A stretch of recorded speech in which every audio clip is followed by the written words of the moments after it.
If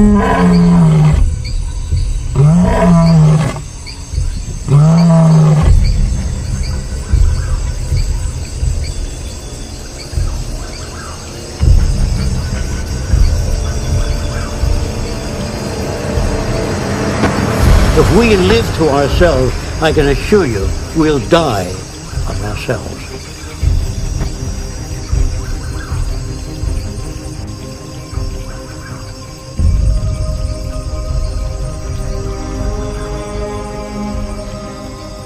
Because if the Russians do nuclear testing and they dump radioactive stuff into the sea, or the Japanese, the world is one big place and the air moves around and the waters move.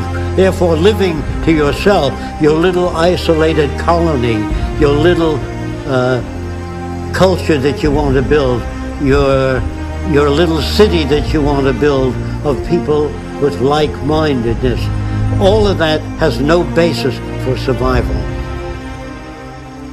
Because in the event of catastrophic failure, you will be invaded by the minorities if they don't have food, water, or the wherewithal to live.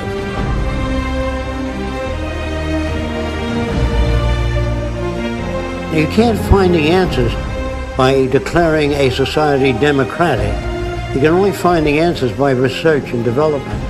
You can't find the answers by putting people of high moral character in government. You can only find the answers by innovation, by studying the systems and the problems and working on methods of alleviating those problems, not through law. Law is when you don't have a method of solving a problem. If people steal or hurt one another, you say it's against the law to hurt somebody. Well, if a person doesn't have the means to live by, he's going to hurt somebody to get the money or whatever they need. So that isn't dealing with a problem. Law is really avoiding problems. It's just nailing a proclamation on the wall saying, you don't do this. You see, it doesn't work. In the long run, you might cause people to consider an action before they take it. But all laws come into existence because of scarcity.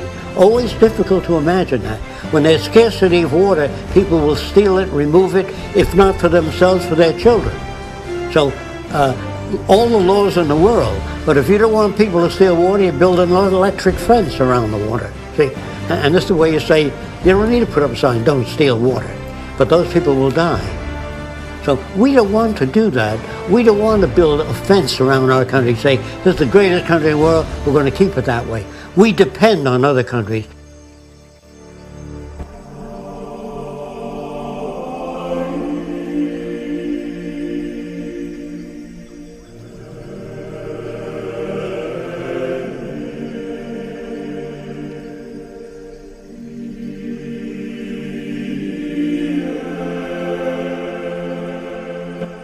The scientific method, if applied socially, will work. It does not attain perfection. It's just a far better system than any other system that we know of today. In other words, I'm not talking about utopian societies where everybody is happy. There's no such condition. All social systems are in a state of evolution. That is, an established society is one that has found a way that worked for the people in control of that society.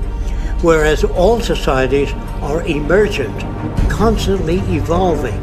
There's no such thing as attaining a sane world. Sanity depends on the acquisition of information and applying that information to the well-being of all people and protecting the environment. That's what I mean when I use the word sanity. We live in an environment that's so loused up, it's very difficult to generate good feelings between people because they come from different places with a different value system and different needs. In the society of the future, someone asked me, would everybody be alike in your society? Yes, in certain areas. They will love the earth and take care of it, stick their hands out when they meet another person with a different culture and say, your values are different than mine, I'd like to learn more about your way of thinking. They will be the same in that way. They will be open to new ideas, learn to listen to new ideas, ask relevant questions about ideas. Yes, in those areas they will be alike.